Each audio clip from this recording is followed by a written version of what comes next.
Welcome everyone to Charts Focus 1, where we teach you how to work hard and trade smart. We have a busy earnings week ahead of us, so let's get straight into the markets. So the S&P 500 SPY is at a very interesting place. So let me first show you the chart here without my lines, my technical analysis. So again, if you guys take a look at the previous data points from early February to mid-February, we've had this consolidation as we kind of chopped around between, I would say, 406 to 415. And ultimately, the price got tighter and tighter and tighter until we were bouncing at around 407.50 to around 413. And eventually, we broke to the downside, right? And then we hit March lows before we saw that nice V-shaped bounce. And so during this consolidation, we had lower highs and lower lows. And that's usually indicative of a end of an uptrend. And that usually tells us that there is some weakness. And just based on my SMAs as well, the 10 SMA here, we were continuously breaking below the 10 SMA every single consecutive trading day, as you guys can see here.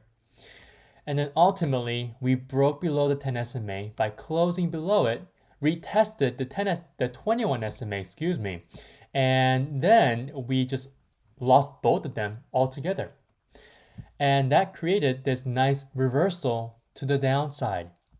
And so again, lower highs, lower lows is a textbook downtrend. And then if you take a look in the past here, what's interesting about here, back in August of 2022, early August, we were in the similar price levels or price ranges. And here, it was a completely different story. We've had higher highs and higher lows. That's a textbook uptrend. And if you take a look at my SMAs here, the 10 and the 21, we have respected the 10 SMA every single time we've got very close to it or when we retested it right over here. Same as well over here. But we're going to focus on this specific area. And so as we retested and held over the 10 SMA, we just allowed the 21 SMA to trail close behind. And that's a great thing to see because that tells us that buyers have the current reins and we will continue to go up higher. And that's exactly what we did when we had a very nice squeeze-like move higher the next few trading days.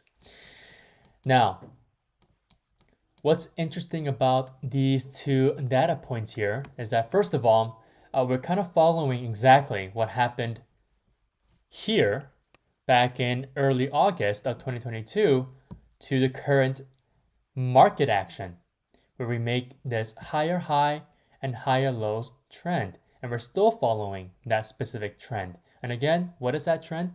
A textbook uptrend. And as we continue to hold on to this 10 SMA and we allow the 21 SMA to kind of trail behind and obviously catch up as well, if you guys have been following with what I've been saying for the past 2 weeks, we should continue to burst up higher. There is a tendency for shorts and bears to position themselves into very huge short positions whenever we decide to kind of pause during an initial run up. And that's usually the cause of the next leg up higher. And that's the reason why I've been very bullish coming into this new week. And also for the fact that we've been playing within the exact same price ranges as in early to mid February. And for the fact that we've had a complete opposite trend here with higher highs and higher lows compared to lower highs and lower lows, just gives me more confidence that we could be seeing another burst up higher and potentially, let me bring my lines back, hitting our maximum profit target or price target for SPY at 420. All right, so make sure you guys have that in mind. Now, obviously, again, just because of the fact that we have paused here on the current uptrend or break to the upside, can still make a lot of bullish traders wary and cautious because the future is uncertain. And if there is a possibility of us breaking to the downside, well, we need to first break below the daily 10 SMA. And guess what? We haven't done that ever since we've retested this 10 SMA 4 times. So one on this candlestick, the second one here, third, and then fourth last Friday. So we need to really break below, I would say, 410, which will be obviously below the 10 SMA, and close below the 10 SMA for me to be convinced that we're about to see a potential reversal to the downside and another retest at the 21 SMA. Okay, so tomorrow, expect to see either a retest of 412 and then a bounce again, and then potentially another retest of 414.50 sometime around this week. And if you're able to retest 414.50 with a good amount of bullish volume, we will get that shot straight up towards 418 and then eventually 420. Now, ultimately, I obviously want to see a higher high compared to the previous high pivot point at 416.72. Okay, so make sure you guys have the same levels on your SPY charts on the daily time frame, and make sure you guys remember this specific analysis using these two data points back in early to mid February and back in early August in 2022.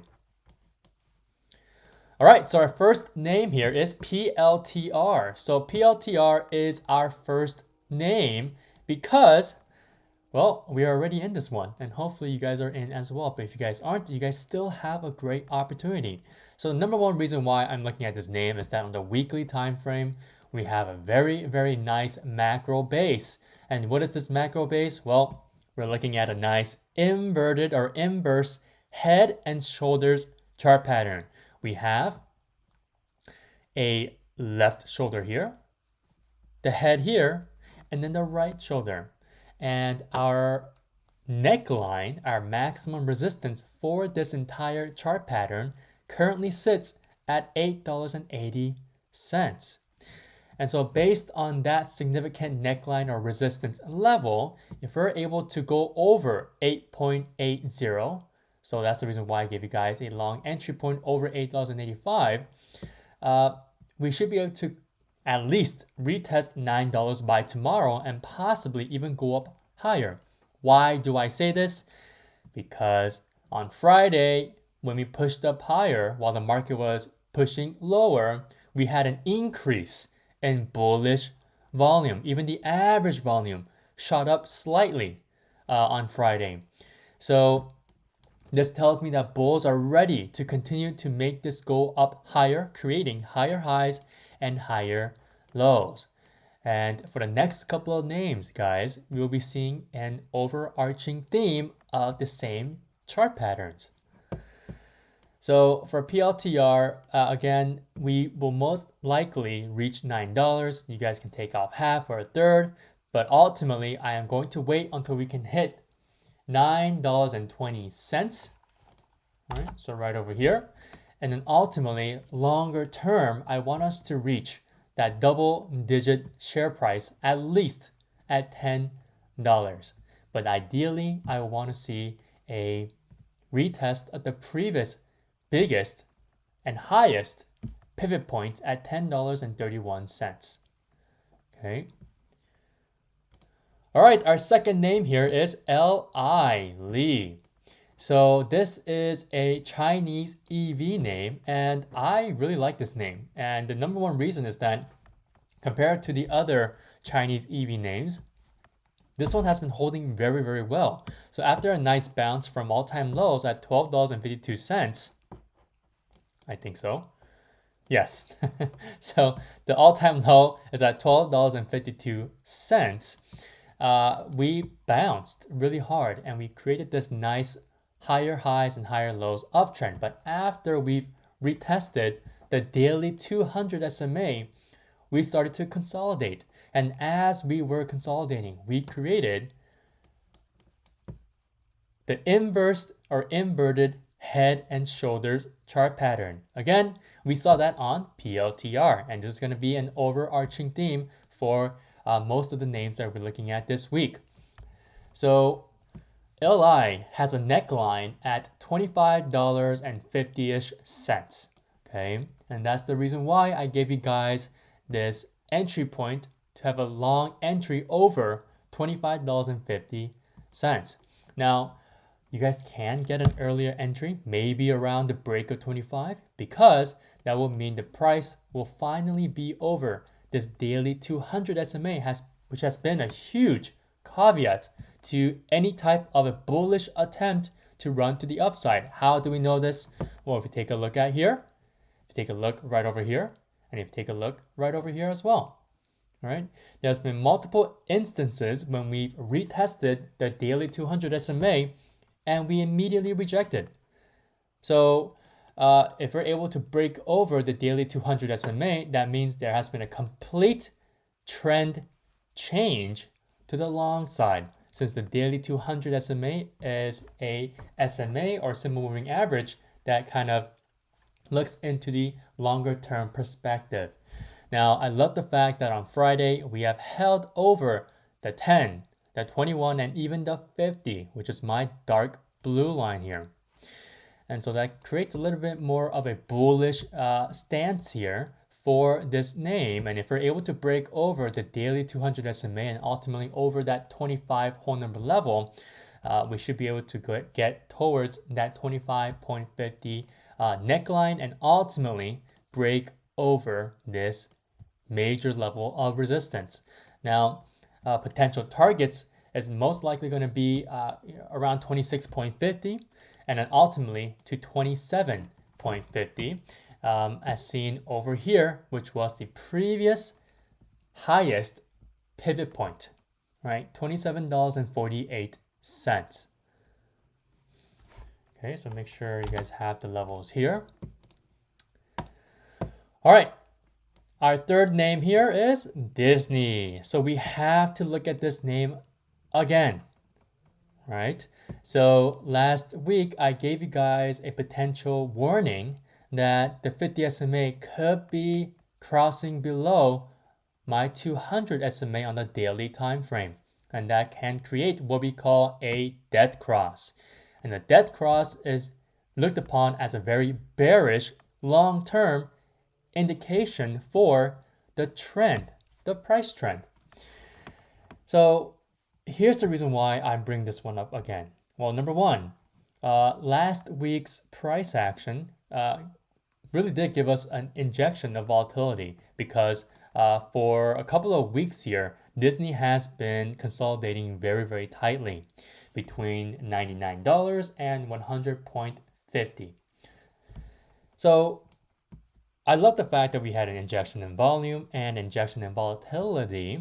However, there is a chance that that specific volatility can create a potential reversal to the downside. Why? Well, first of all, again, we have this inverted or inverse head and shoulders chart pattern, which is inherently bullish. And so for the fact that we've had this injection in volatility and volume, and this death cross, there can be a potential large impulsive move to the downside. But again, I am still going to rely on this bullish chart pattern because it hasn't been broken. There was a chance last Wednesday for us to break this chart pattern, but thanks to the overall market's action and for the fact that Disney follows and parallels SPY's movement, we did not see that happen. Now, what's amazing is that Disney has created these consecutive back-to-back inside day candlesticks. All right, so these two candlesticks are inside day candlesticks. So this one is an inside day candlestick compared to this one, and then this one is an inside day candlestick compared to this one. And that usually tells me that there's going to be some sort of a continuation of the trend. And what is the current trend right now? An uptrend, right? We're making higher highs and higher lows, right?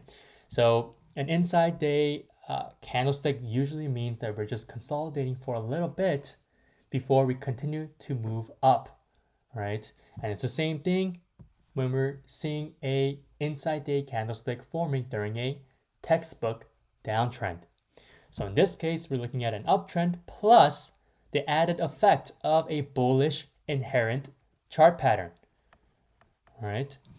So Disney, if we do break over 100.50 once more, we should be able to retest the daily 200, which is currently sitting at 101, and ultimately reach 102.50, which has been my ultimate price target for Disney. So our last name here is Amazon. Now, I know you guys have heard me talking about and raving about Amazon because on the weekly time frame, all right, make sure you guys have this on your weekly time frame as well. This 104 level is so significant. Why? Well, first of all, we've had 3 retests on this 104 level on the weekly time frame. One right here, another one right here, and then the third one right over here. And if you guys remember, we tend to focus and kind of follow the 3-touch golden rule. So whenever a price hits a level, a significant level, whether it be a support or resistance, 3 times, we tend to break it. And so this week, this upcoming week here, if you come back to retest 104 again for 4th time, there is a great possibility for us to break over 104 and ultimately retest the weekly 50 SMA, which we haven't retested since, let me get rid of this, okay, since late March of last year. All right, we came in vicinity of the 50 SMA here, but we didn't get that actual retest. So this one is very interesting because again, we're at a very pivotal point if we're able to break over 104, because that could really mean that the price will finally retest the weekly 50 SMA and potentially challenge the previous highest pivot point at $114 flat, 114.00. And there is a huge possibility or even probability of that happening, because when we tend to break over the weekly 50 SMA, this very long-term time frame and long-term SMA, we tend to get a very nice impulsive reaction to the upside as new buyers come in, as they get that signal of confidence that the market is ready to push Amazon's share price higher. And so with that in mind, the reason why I gave you guys a confirmation entry point here over 104.10 and another potential earlier entry point over 103.10, or simply over the previous high of the day, which is 103.20, is that if you go on the intraday time frame, we have this very nice bull flag forming on the 2-hour time frame, this intraday time frame. And so there is a level here around 102.77, right? So if you guys just want to round up, you guys can just say 102.80 and just know it like that. And we have this ascending support here to create this flag, right? So we have our nice move up, a nice little gap up from the lows here on Wednesday. And then we are now consolidating, forming this nice bull flag on the 2-hour time frame. So I really love how this looks. And so if we're able to break over this flag and ultimately over this 103 whole number level, which was used as a previous level of resistance as seen over here, we should be able to retest 104 and ultimately break over 104 if the market decides to move up higher. All right, so that is it for this video. Make sure you guys hit that like button down below if you guys like this TA video and if you thought it was insightful. Have a great rest of your night, and I'll see you guys tomorrow morning in the live stream.